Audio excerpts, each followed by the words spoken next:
നമസ്കാരം. ഇന്ന് നിശയിലേക്ക് ഏവർക്കും സ്വാഗതം.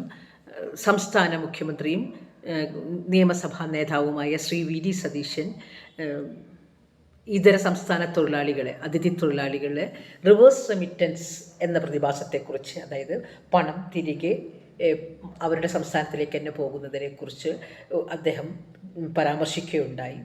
അത് വലിയ വിമർശനങ്ങൾക്കും ചർച്ചകൾക്കും വഴിവെച്ചിട്ടുണ്ട്. കേരളത്തിലെ നിർമ്മാണ മേഖല മേഖലയിൽ മുഴുവനും തന്നെ അന്യദേശ തൊഴിലാളികളാണ്. ഈ അതിഥി തൊഴിലാളികൾ നമ്മളെന്ന് വിളിക്കുന്ന ഇതര സംസ്ഥാന തൊഴിലാളികളാണ്. അവർക്ക് ന്യായമായ കൂലി ഇവിടുന്ന് കൊടുക്കുന്നുണ്ട്. ഇവിടെ വിനിമയം ചെയ്യപ്പെടേണ്ട കാശ് അല്ലെങ്കിൽ തുക, വലിയൊരു തുക ഇവരിലൂടെ റിവേഴ്സ് റെമിറ്റൻസായി ഇതര സംസ്ഥാനങ്ങളിലേക്ക് പോകുന്നുണ്ട് എന്ന് അദ്ദേഹം ചൂണ്ടിക്കാട്ടുകയുണ്ടായി. അതുകൊണ്ട് തന്നെ ലിക്വിഡിറ്റി ക്രഞ്ച് ഉണ്ടാകുന്നു, പണലഭ്യതക്കുറവ് ഉണ്ടാകുന്നുണ്ട് എന്ന് അദ്ദേഹം പറഞ്ഞു. അത് കേരളത്തിൻ്റെ സാമ്പത്തിക അടിത്തറയെ പ്രതികൂലമായി ബാധിക്കുന്നുണ്ടെന്നും അദ്ദേഹം അന്ന് പരാമർശിക്കുകയുണ്ടായി. നിലവിൽ 40 തൊട്ട് 50 ലക്ഷത്തോളം അതിഥി തൊഴിലാളികൾ കേരളത്തിലുണ്ട് എന്നാണ് കണക്കുകൾ പ്രകാരം നാം മനസ്സിലാക്കുന്നത്. ഇവിടെ അവർക്ക് ന്യായമായ കൂലി ഇവിടെ കിട്ടുന്നുണ്ട്. പക്ഷെ ഇവിടെ വളരെ കുറഞ്ഞ തുക മാത്രമേ അവർ വിനിയോഗിക്കുന്നുള്ളൂ. അവർ മദ്യം വാങ്ങുന്ന കാശ് മാത്രമാണ് നികുതി ഇനത്തിലായി പൊതുഖജനാവിലേക്ക് പോകുന്നുള്ളൂ. അത് വളരെ തുച്ഛമാണ്, വളരെ ചെറിയ ശതമാനം മാത്രമാണെന്നാണ് കണക്കുകൾ പറയുന്നത്. അപ്പോൾ ഈ റിവേഴ്സ് റെമിറ്റൻസ് കേരളത്തിൻ്റെ സാമ്പത്തിക വ്യവസ്ഥയെ എങ്ങനെയൊക്കെ ബാധിക്കുമെന്നുള്ളത് സർക്കാർ ഒരു പഠനം നടത്താൻ ഉദ്ദേശിക്കുന്നുണ്ടെന്നാണ് അദ്ദേഹം പറഞ്ഞത്. ഇതിനെതിരെ വളരെയധികം വിമർശനങ്ങൾ വന്നിട്ടുണ്ട്. പ്രത്യേകിച്ച് സാംസ്കാരിക പ്രവർത്തകരും അതുപോലെ തന്നെ അതിനെ പ്രതിപക്ഷ കക്ഷികളെല്ലാം തന്നെ ഇതിനെതിരെ വളരെ നിശിതമായി വിമർശിച്ചിട്ടുണ്ട്. കവി സച്ചിദാനന്ദൻ പറയുന്നത് അത് അത്യന്തം അപമാനകരവും ലജ്ജാകരവുമാണ്. അതിഥി തൊഴിലാളികളെ അപമാനിക്കുന്നതിന് തുല്യമാണ്.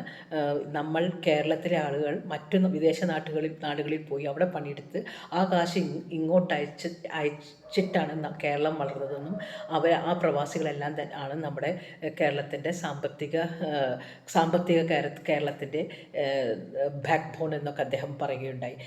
ഇത്തരം പരാമർശങ്ങൾ ഒരു കുടിയേറ്റ തൊഴിലാളികളോടുള്ള ഒരു അപരവിദ്വേഷവും വംശീയ മുൻവിധികൾക്കും ഇടവരുത്തും എന്നല്ലാതെ വേറൊരു പ്രയോജനം ഉണ്ടാവുന്നില്ല.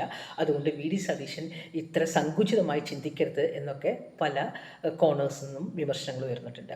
പക്ഷേ ഇത് ഇങ്ങനെ അപരവിദ്വേഷം ജനിപ്പിക്കേണ്ടതോ ഇത്തരം പഠനങ്ങൾ ഉണ്ടാവുന്നതിൽ അപരവിദ്വേഷം ജനിപ്പിക്കുമെന്ന് ഞാൻ വിശ്വസിക്കുന്നില്ല. അതുപോലെ തന്നെ വംശീയ മുൻവിധികളുണ്ടാവുമെന്ന് ഞാൻ വിശ്വസിക്കുന്നില്ല. കാരണം നമ്മുടെ യുവത മുഴുവൻ വിദേശ നാടുകളിലേക്ക് പോയിട്ട് ഇത്തരം നിർമ്മാണ മേഖലയിലും അതേപോലത്തെ ക്ലീനിങ് മേഖലയിലും അതേപോലെ തന്നെ വയോജന കേന്ദ്രങ്ങളിലൊക്കെ ഇതേപോലത്തെ പണികളെടുത്താണ് കാശുണ്ടാക്കുന്നത്. അപ്പോൾ ഇവിടെ മിനിമം വേജ് ഇല്ല കൃത്യമായിട്ട്. പ്രത്യേകിച്ച് അസംഘടിത മേഖലയിലൊന്നും ഒരു മിനിമം വേജ് സിസ്റ്റം ഇല്ല. ഇവിടെ തൊഴിൽ നീതി ഇല്ല എന്ന് തന്നെ പറയാം. ഇവിടെ തൊഴിൽ മന്ത്രിയൊക്കെ നമുക്കുണ്ട്, പക്ഷേ ഒരു മിനിമം വേജ് എല്ലാവർക്കും കിട്ടുന്നുണ്ടെന്ന് ഉറപ്പ് വരുത്തുന്നില്ല. അതുകൊണ്ട് ഇവിടെ കൂലി കിട്ടാത്തത് കൊണ്ടാണ് നമ്മളൊക്കെ പുറത്തേക്ക് പോകുന്നത്. പിന്നെ നിർമ്മാണ മേഖലയിൽ നമ്മുടെ ആൾക്കാർ വരുന്നില്ല. ഇത്തരം കൂലിപ്പണിക്കൊന്നും നമ്മുടെ ആൾക്കാർ വളരെ കുറവാണ് പോകുന്നത്. പക്ഷെ അതെന്താണ് ഉണ്ടാകുന്നത്?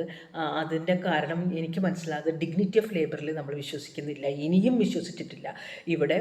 അവിടെ പോയി പാർട്ട് ടൈം പട്ടിപ്പണിയെടുത്തിട്ട് യൂണിവേഴ്സിറ്റിയിൽ പോയി പഠിക്കാമെന്നുണ്ടെങ്കിൽ, യൂണിവേഴ്സിറ്റി ഡിഗ്രിയും കരസ്ഥമാക്കി വരാമെന്നുണ്ടെങ്കിൽ ഇവിടെയും അതായിക്കൂടെ?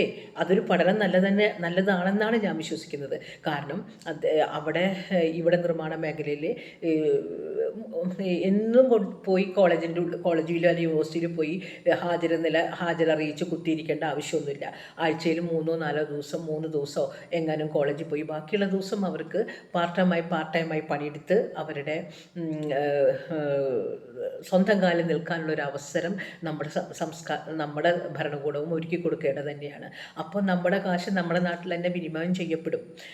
അവിടെ PR ഒക്കെ കിട്ടിക്കഴിഞ്ഞ് കഴിഞ്ഞിട്ടുണ്ടെങ്കിൽ ഇവിടെ ലോൺ അടയ്ക്കുന്നത് വരെയാണ് കാശ് അവരൊക്കെ ഇങ്ങോട്ട് അയക്കുള്ളൂ. അവർക്ക് അവിടെ PR നേടിക്കഴിഞ്ഞാൽ ആ കാശ് അവിടെ തന്നെയല്ലേ നമ്മുടെ യുവത ഇൻവെസ്റ്റ് ചെയ്യുന്നുണ്ടാവുള്ളൂ. ആ കാശ് അപ്പോൾ വളരെ എന്തെങ്കിലും ചെറിയത് എന്തെങ്കിലുമൊക്കെ ഇവിടേക്ക് അയക്കുന്നുണ്ടാവാം.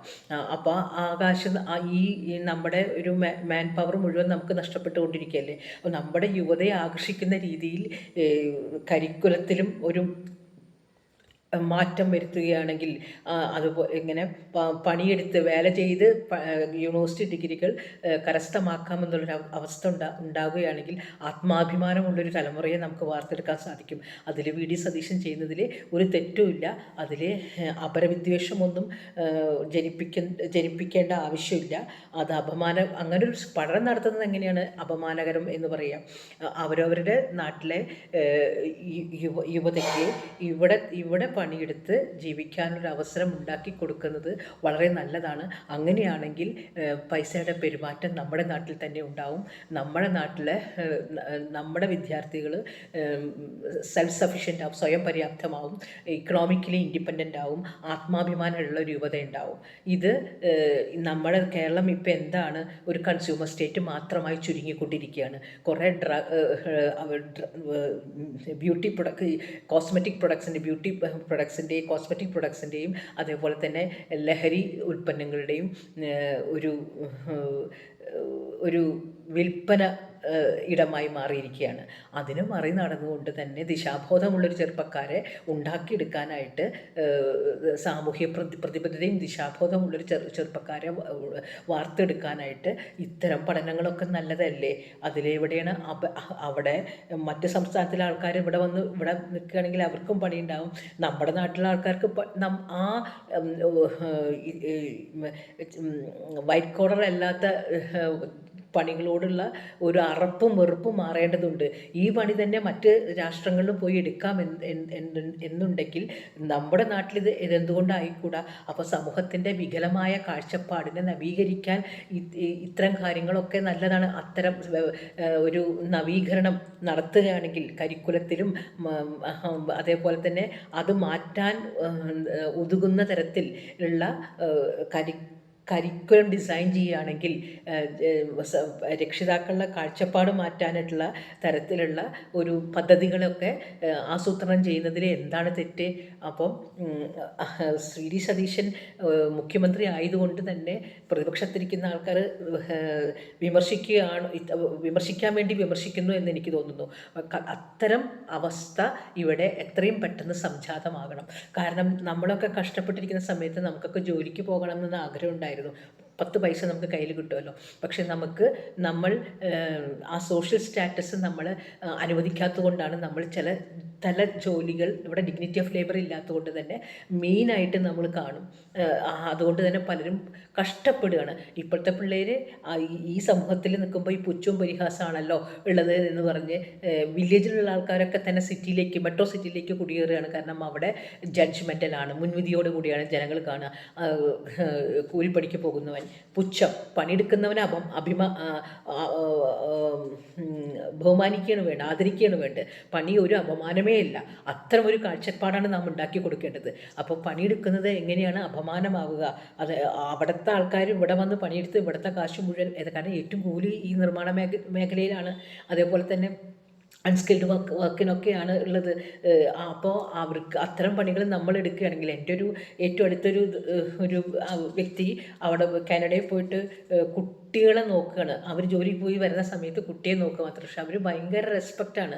അത് കഴിഞ്ഞ് അവർ യൂണിവേഴ്സിറ്റിയിൽ പഠിക്കുന്നുണ്ട്, വലിയ റിസർച്ച് ചെയ്യുകയോ മറ്റോ ചെയ്യുന്നുണ്ട്. പക്ഷേ അവിടെ MS PG ചെയ്യുന്നുണ്ട്. ആ ഇടവേളകളിലാണ് അവർ പണിയെടുത്ത് കാശ് വാങ്ങുന്നത്. അവിടെ മിനിമം വേജ് ഉണ്ട് അതിന്. അത് കഴിഞ്ഞ് പോയി യൂണിവേഴ്സിറ്റിയിൽ പഠിക്കുന്നു. ആഴ്ചയിൽ 2-3 ദിവസമാണ് യൂണിവേഴ്സിറ്റിയിൽ പോകുന്നത്. ബാക്കി സമയം പണിയെടുക്കുകയും ചെയ്യുന്നുണ്ട്. അതൊക്കെ അന്തസ്സാണ്. അപ്പോൾ ഏത് പണിയും വേല ആരാധനയാണ്. ഡിഗ്നിറ്റി ഓഫ് ലേബർ ഉണ്ടായിരിക്കണം. ഏത് ജോലിയാണെങ്കിലും കളവ്, വ്യഭിചാരം, കള്ള് കച്ചവടം, ലഹരി കച്ചവടം എന്നതൊക്കെ ഒഴിയുകയാണെങ്കിൽ, അല്ലെങ്കിൽ ടാക്സ് വെട്ടിപ്പ് നടത്തുക, ഇല്ലീഗലായിട്ടുള്ള പണികളൊക്കെ ആണ് മോശം മെയിനായിട്ടുള്ളൂ. അല്ലാതെ അധ്വാനിച്ച് പണിയെടുക്കുന്നതിൽ ഒരു തെറ്റുമില്ല എന്നൊരു കാഴ്ചപ്പാടാണ് സ്വീഡിഷ് സതീശൻ ഇതുവഴി ഉണ്ടാക്കാൻ ശ്രമിക്കുന്നതെങ്കിൽ അത് വളരെ നല്ലതാണ്. അതിഥി തൊഴിലാളികൾ ഇവിടെ വന്ന് പണിയെടുക്കുന്നുണ്ടെങ്കിൽ ഈ പണിയുടെ മാനദണ്ഡങ്ങളൊക്കെ ഒരു ഇഗാലിറ്ററിയൻ സമൂഹത്തിന് യോജിച്ച രീതിയിൽ ആയിരിക്കണം.